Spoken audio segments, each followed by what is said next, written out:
নমস্কার বন্ধুরা, আজ আমরা কথা বলবো এমন একটা বিষয়ের উপরে যেটা আমাদের দৈনন্দিন জীবনে প্রায়ই ঘটে থাকে। সেটা হলো আমাদের শরীরের কোনো অংশে কোনো সময় টিকটিকি ঝাঁপিয়ে দেয় বা পড়ে দেয়।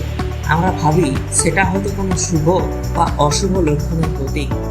এমনকি ইউটিউবেরও অনেক ভিডিওতে বলা হয় যে টিকটিকি যদি আপনার বাঁ হাতে ঝাঁপায় তাহলে আপনার ভালো লক্ষণ, যদি আপনার ডান হাতে ঝাঁপায় তাহলে আপনার খারাপ লক্ষণ, এমনকি যদি পিঠে পড়ে তাহলে আপনার স্বাস্থ্যের অবনতি হয় বা উন্নতি হয়, ঘরে টাকা পয়সা আসে, এমন অনেক কিছু গুজব রটানো হয়।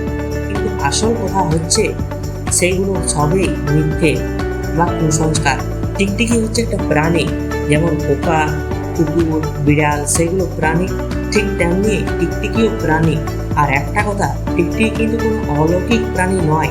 তাই যেমন অন্য কোনো প্রাণী শরীরে কোথাও পড়লে বা ঝাঁপিয়ে দিলে যেমন আপনারা কিছু ভাবেন না, ঠিক তেমনি টিকটিকির ব্যাপারেও ভাবার কোনো প্রশ্নই ওঠে না।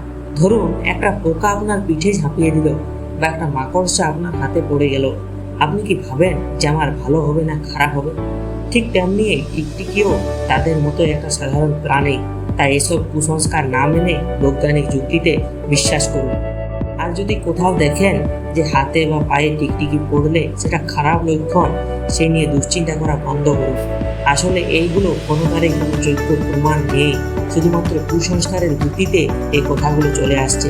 তাই বন্ধুরা, কুসংস্কারকে ভয় নয় বরং দূরে সরিয়ে দিন আর বিজ্ঞানের উপরে ভরসা রাখুন।